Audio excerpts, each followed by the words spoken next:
안녕하세요. 미국 목사 채널의 케빈입니다. 이 채널에서는 미국 교회 시스템과 문화 그리고 제가 세르벡 교회에서 섬기면서 배우고 있는 것들을 정리해서 여러분들과 나누고 있습니다. 혹시 제 채널에 처음이시라면 좋아요와 구독 눌러주시고 또 아래 내려가는 소셜미디어 채널을 프렌드와 팔로우 해주셔서 더욱더 깊은 교제 나눌 수 있었으면 좋겠습니다.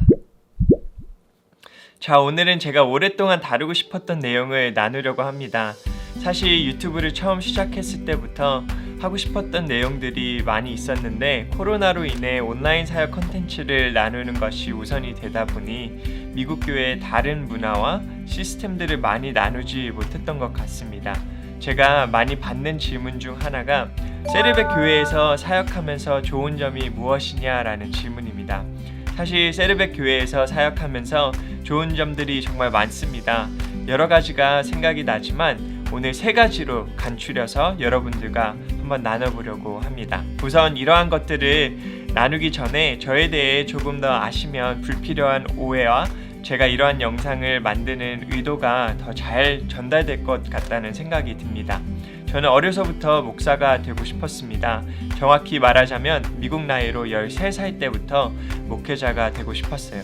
그래서 저는 어려서부터 목회자분들과 교회에 굉장히 관심이 많았습니다. 그 관심과 꿈이 자라서 이 유튜브를 통해 목회자분들에게 도움이 되고 또 교회에 도움이 되는 것들을 나누고 싶었는데 오늘 나누는 것들이 세르벡은 이런 점이 좋아요 하고 자랑하는 컨텐츠가 아니라 제가 미국 교회를 경험해 보니까 교회의 이러한 모습이 목회자에게 참 좋은 것 같습니다 라는 의미로 잘 전달되었으면 좋겠습니다. 자, 그러면 세르벡 교회에서 사역하면서 좋은 점 탑 3를 나눠보도록 하겠습니다. 첫 번째, 사역자에게 사역하기 참 편안한 상황을 만들어줍니다. 이 내용을 적으면서 비난의 여지가 보이는데 사역자가 편안해서 되겠느냐라는 목소리가 들려옵니다. 하지만 제가 전하고 싶은 편안한 상황이라는 것은 사역자가 사역을 잘 할 수 있게 교회가 인도해 준다는 것이죠. 몇 가지 예를 들어보려고 합니다. 우선 가장 공감되실 부분인 페이의 부분에서 이야기를 나누고 싶습니다. 저희 교회가 대형 교회이고 유명한 목사님이 계시니 페이가 어마어마하게 많을 것이라고 생각하시는 분도 만나뵌 것 같습니다. 물론 상대적인 것이겠지만 저희 교회 페이가 미국에 있는 다른 대형 교회에 비해서 높은 편은 아닙니다. 그리고 또 제가 사는 이 오렌지 카운티는 미국에서 리빙 익스펜스가 가장 높은 곳 중에 하나입니다. 그렇기 때문에 재정적으로는 다른 대형 교회에 비해서는 사역하는 것이 조금 더 어려울 수 있는 사역지가 될 수 있을 것 같습니다. 하지만 교회가 그것을 알고 있기 때문에 월급과 함께 보조 혜택들로 그들이 돈에 대한 걱정을 하지 않고 사역을 할 수 있게 만들어준다는 것이 참 좋다고 생각을 했습니다. 보조 혜택은 캘리포니아에서 풀타임 일을 하게 되면 갖게 되는 건강보험과 생명보험 그리고 노후 대책을 위한 은퇴 계획을 도와주는 등 사역하는 부분에 있어서 돈이 문제가 되지 않을 정도로 대우를 해준다는 것입니다. 제가 이 이야기를 하면서 굉장히 조심스러운 이유가 많은 교회가 그렇게 할 수 없다는 것을 알고 있기 때문에 그리고 또 미국 교회라고 다 그런 것도 아니기 때문에 이 내용이 잘못 사용될까봐 조심스러운데 어려서부터 목회자가 되고 싶었던 13살 청소년의 눈으로 봐주세요. 그 13살 청소년 아이에게는 다른 걱정하지 않고 사역에만 집중할 수 있는 상황을 만들어주는 사역지가 너무 고마운 것입니다. 저는 어려서부터 목회자는 돈을 많이 벌 수 없어 항상 재정적으로는 힘들게 살 거야 라는 말을 너무나도 많이 들으며 꿈을 키워왔습니다. 이 영상을 보시는 분들에게도 마찬가지이시겠지만 그 말이 저에게는 큰 장애물은 아니었습니다. 하나님께서 나를 부르신 목회의 자리가 그러한 재정적인 어려움과 함께 온다면 감당해낼 것이라는 신념을 가지고 꿈을 키워왔기 때문입니다. 그 자체가 큰 어려움이 되지 않았죠. 하지만 사역자를 위해주는 교회를 만나서 재정적인 부분에서 힘들지 않게 해주고 나중에 아파도 병원에 갈 수 있게 안전망을 세워주니까 제가 다른 걱정하지 않고 모든 생각과 마음을 사역에 쏟을 수 있는 큰 장점을 발견하게 되었습니다. 교회는 사역자를 위해주고 사역자는 교회를 위하니 서로가 서로를 고마워하는 마음들이 많이 보이고 그 마음은 사역자들 안에서 퍼져나가 이 교회의 문화를 만드는 것을 확인할 수 있었습니다. 페이는 정말 작은 한 가지의 예입니다. 이뿐만 아니라 사역자가 꼭 1년에 한 번씩은 쉴 수 있게 해주는 그런 휴가 시스템이 너무나도 잘 만들어져 있습니다. 저는 어려서부터 사역자는 쉬면 안 된다는 생각으로 꿈을 키워왔던 것 같습니다. 그런데 사역자도 똑같은 사람이기에 육신과 정신적 쉼이 없으면 오히려 더 잘 사역할 수 없다는 것을 세르벡 교회에 와서 배우게 되었습니다. 저는 제 선임 목사님이 가끔 저에게 이렇게 묻습니다. Kevin, did you take a break? Did you take a vacation? When are you going to take a vacation? 제 휴가를 본인이 더 잘 챙겨줘요. 사실 저는 올해 휴가를 한국에 가는데 사용하려고 했는데 코로나로 인해 가지 못하게 되었고 사역이 급격히 많아져서 휴가를 못 가고 있었던 상황입니다. 그런데 그 선임 목사님께서 저에게 이렇게 얘기하시더라고요. 케빈, 이번 달에는 꼭 베케이션을 해. 그래서 저희 이번 달에 휴가 갑니다. 이러한 교역자를 위해 주는 문화가 사역하는 데 있어서 비본질적인 걱정을 덜어주고 저의 웰빙을 찾아주니 더욱더 사역을 열심히 하게 되었습니다. 자, 두 번째 세르벡 교회에서 사역하면서 좋은 점은요, 여러 가지를 배울 수 있는 기회가 많다는 것입니다. 제 사역 경험이 긴 게 아니기 때문에 제 경험에만 비교할 수 없겠지만 다른 분들의 경험에 대해서 들어볼 때 교회에서 사역을 하다 보면 너무 바빠서 목회자로서 또 리더로서 성장할 수 있는 기회를 챙긴다는 게 굉장히 어렵다는 걸 알고 있습니다. 사역이 너무 바쁜데 어떻게 나라 반대편에 있는 컨퍼런스를 갈 수 있겠으며 사역 관련 도서 외에 다른 분야에 대한 책을 읽을 수 있겠느냐 등의 이유로 개인의 성장에 힘을 다하기가 어려운 상황이라는 것을 잘 알고 있습니다. 그 부분에 있어서 세르벡 교회에게 고마운 것은 사역자가 여러 가지를 시도해 볼 수 있는 기회와 여유를 주는 것 같습니다. 예를 들어서 담임 목사님께서 한 번은 이러한 말씀을 하신 적이 있어요. 80-20 룰. 당신이 이 교회에서 사역하는 시간의 80%는 당신이 맡고 있는 사역에 집중하지만 20%의 시간은 당신의 사역과 전혀 상관없는 사역을 해보고 배워봐라 라는 이야기를 하셨습니다.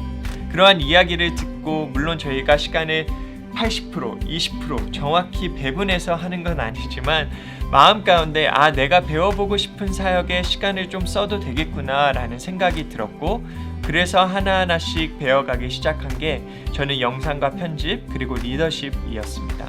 영상을 만들어보고 그러면서 저희 또 다른 열정과 사랑인 한국교회와 한인교회에게 이러한 것들을 나눌 수 있는 채널이 생길 수도 있었던 것이죠. 많은 분들이 물어보세요. 바쁘실 텐데 어떻게 이렇게 컨텐츠를 만드시냐고. 물론 바쁘고 사역 양이 너무나도 많지만 이렇게 내 마음에 또 다른 관심 분야를 배워볼 수 있는 시스템 안에 있다 보니까 사역하는 데 있어서도 더 기쁘게 할 수 있고 감사한 마음을 느끼며 제가 관심 있는 부분을 계속해서 성장해 나아갈 수 있는 것 같습니다. 또 배울 수 있는 기회를 많이 만들어준다는 것 중에 하나가 새로운 것을 시도해보는 문화가 세르벡 교회에는 있습니다. 사역 회의를 하다 보면 try라는 말을 정말 많이 듣게 됩니다. 새로운 것을 시도해보라는 이 try의 문화가 지난 40년 동안 계속해서 변해가는 세상과 관련성을 잃지 않고 오랫동안 선한 영향력을 끼치는 교회가 되게 하지 않았는가라는 생각을 하게 됩니다.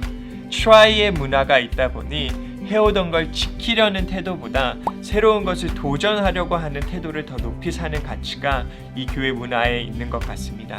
또 새로운 것을 시도해보는 문화가 높은 위치에 있는 목사님들께만 있는 것이 아니라 교회 모든 교직원들과 성도들에게까지도 퍼져 있습니다. 제가 인턴일 때 일주일에 하나씩 꼭 해야 하는 것이 있었습니다. 그것은 바로 실수하는 것이었습니다. 다만 실수를 위한 실수가 아닌 일주일에 하나씩은 꼭 새로운 사역의 방법을 시도해 본다는 것을 의미하는 요구였죠. 이렇게 새로운 것을 도전하는 것을 두려워하지 않는 마음의 태도는 늘 새롭게 변해가는 교회의 문화와 가치로 자리 잡음을 했습니다. 자, 마지막 세 번째, 세르벡 교회에서 섬기면서 가장 좋은 점은요, 리워렌 담임 목사님의 리더십을 가까이에서 볼 수 있다는 점이 아닐까 싶습니다. 리워렌 목사님은 제가 직접적으로 알고 가까이에서 뵌 분 중에 가장 영향력 있으시고 훌륭한 리더이십니다. 이 분의 리더십 아래 있으면서 늘 연구하고 무엇이 그를 이렇게 많은 사람들에게 도움을 줄 수 있는 리더로 만들었나 생각하며 사역하고 있습니다. 목사님의 리더십에 대해서만 이야기해도 정말 여러 편 나올 수 있을 것 같은데요. 우선 그가 담임 목사인 교회에서 사역을 하는 사역자의 관점에서 좋은 점을 나눠보도록 하겠습니다. 팔로워로서 가장 좋은 점은 그의 대범함이 아닐까 싶습니다. 큰 교회나 회사를 운영하는 사장 중에 속 좁은 사람을 많이 보지 못한 것 같습니다. 리워렌 목사님은 교회 안에서 또 밖에서 칭찬과 인정도 많이 받으셨지만 질타와 비판도 굉장히 많이 받으셨습니다. 그런데 이 분은 칭찬도 비판도 크게 개의치 아니하시는 것을 제가 볼 수 있었습니다. 그럴 수 있는 이유는 본인 안에 하나님은 누구이시고 자신은 누구인지 그리고 자신의 소명이 무엇인지를 너무 뚜렷하게 알고 계셔서 주위 소리에 흔들리지 않고 자신의 경주를 달릴 수 있지 않은가라는 생각을 했습니다. 이 부분에 대해 리고렌 목사님께서 해주신 말씀이 있어요. 그는 사람의 칭찬과 비판 두 가지를 모두 상관하지 말라고 말씀해 주시면서 그의 멘토이셨던 빌리 그레엄 목사님께서 해주신 말씀을 전해 주셨습니다. Billy taught me to ignore both the flatters and the attackers, the cheers and the jeers from the sidelines, and instead focus on finishing the race God has called you to run. 삶에는 너를 필요 이상으로 높이는 사람도 있을 것이고 이유 없이 공격하는 사람도 있을 것이다. 그들의 소리를 둘 다 듣지 말고 하나님께서 너에게 주신 경주를 마치는 데 집중해라 라는 말씀이었습니다. 빌리 그레엄 목사님께서 리고렌 목사님에게 해주신 말씀이라고 해요. 이와 같이 주위의 칭찬과 비판에 흔들리지 않으시는 목사님의 리더십 아래 있다 보니 팔로워로서도 대범해지는 부분이 있는 것 같고 자신감이 생기는 것 같습니다. 또 그의 팔로워로서 좋은 점은 그의 대범한 비전이지 않을까 싶습니다. 저는 지금 2020년 8월 기준으로 풀타임 사역 3년을 마치고 인턴십까지 4년을 마쳤는데 이 교회에서 섬기면서 인스피레이션, 영감이 끊긴 적이 없었던 것 같습니다. 교직원으로서 그는 늘 기대할 만한 비전을 제시하고 그 비전이 정말 허공에 그리는 무모한 그림이 아닌 팔로워들에게 이 비전을 함께 품을 수 있는 영감을 불어넣으시는데 정말 탁월하신 것 같습니다. 큰 비전을 그리는 것, 이 한 가지가 문화가 된 세르벳 교회에서는 add a zero라는 말을 자주 합니다. 숫자 0을 붙여라, add a zero 라는 그 말은 교역자들끼리 모여 회의를 하고 사역의 목표를 정할 때 숫자를 정해야 하는 목표라면 우리도 사람이기 때문에 보수적인 숫자를 잡기 마련이죠. 할 만한 한 숫자인지 가만히 있으면 안 되겠지만 내가 한번 열심히 해보면 해볼 만한 숫자를 목표를 잡을 때가 너무나도 많습니다. 그 이유는 그 누구도 실패하고 싶지 않기 때문이죠. 또 실패했을 때 내가 열심히 하지 않았다라고 동역자들이 생각할까봐 걱정이 돼서 우리는 굉장히 보수적인 숫자를 정합니다. 그럴 때 우리는 서로 Hey, add a zero 라고 말합니다. 당신이 정한 숫자 뒤에 0을 붙이세요 라고 이야기하는 거죠. 예를 들어서 만약에 제가 이번 1년 동안 500개의 소그룹을 시작하겠다라는 목표를 정했다면 저희 팀은 저에게 이렇게 묻습니다. Hey Kevin, what would your plan and strategy be different if we were to add a zero? 케빈, 500개에서 0을 붙여서 5,000개를 세우겠다는 목표를 세우면 당신의 계획과 전략은 어떻게 바뀌게 될까요? 이렇게 서로를 도전하는 문화가 있습니다. 물론 이 문화가 너무 많이 사용되어서 도전의 의미가 서로를 힘들게 하는 문화로 잘못 사용되면 안 되겠지만 이렇게 큰 꿈을 꾸게 하는 교직원들의 문화가 그 가운데에서 늘 영감을 갖고 사역할 수 있는 점이 큰 도움이 되는 것 같습니다. 제가 세르벳 교회에서 사역하면서 좋은 점 3가지를 여러분들과 나누었는데요. 사실 함께 나누고 싶은 것들이 더 많이 있습니다. 앞으로도 떠오르는 것이 있고 건강한 교회 문화를 만들어 나가는 데 도움이 된다면 꾸준히 정리해서 올리도록 하겠습니다. 혹시 도움이 되셨다면 이 3가지 중 여러분들 교회에 적용하고 싶은 문화는 어떤 문화였는지 코멘트에 달아주세요. 저도 함께 보며 기도하고 또 응원하고 싶습니다. 오늘 나눈 내용들이 현재 사역하시는 곳에 비교의 잣대가 되는 것이 아니라 서로를 응원하며 더욱더 건강한 교회 문화를 만드는 데 사용되기를 소망합니다. 지금까지 봐주셔서 감사하고요. 도움이 되셨다면 좋아요와 구독해주시고 또 소셜미디어를 통해 함께 해주시면 감사하겠습니다. Thank you for watching. See you in the next video and God bless.